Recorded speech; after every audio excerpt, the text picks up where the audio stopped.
பொதுவா அவங்க உட்காரும் போது ஒரு சேர் இடைவெளி விட்டு தான் இன்னொரு சேர் போடுவாங்க. அந்த பக்கத்துலயும் சரி இந்த பக்கத்துலயும் சரி.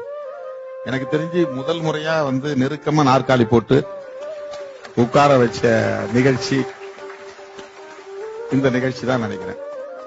அதே மாதிரி ரொம்பவும் நெருக்கமா அவங்க நான் பேசாம இருந்தா கூட அவங்க பேச்சு கொடுத்து என்னோட ஒரு இணக்கமா இருந்தாங்க. அதாவது ஒரு சகோதரத்துவமா பேசுவாங்க. அந்த நிகழ்ச்சியில எழுந்திருச்சு நின்று எல்லாரும் கையை பிடிச்சி கை கோர்த்து நிக்கணும்னு ஊடகவியலாளர்கள் கேட்டப்போ இவங்க எழுந்திருச்சு நின்று கையை கோர்க்கறதுக்கு கையை கொடுக்குறாங்க. நான் தயங்கினேன். இல்ல அப்படிங்கிற மாதிரி தயங்கினேன்.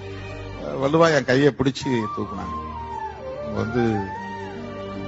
நட்புக்கு உரிய மதிப்பு அளிக்க நான் கூட்டணி விட்டு வெளியே போகும்போது அவங்க சொன்ன வார்த்தை ரொம்ப முக்கியமா மனசுல அப்பப்ப எனக்கு தோணும்.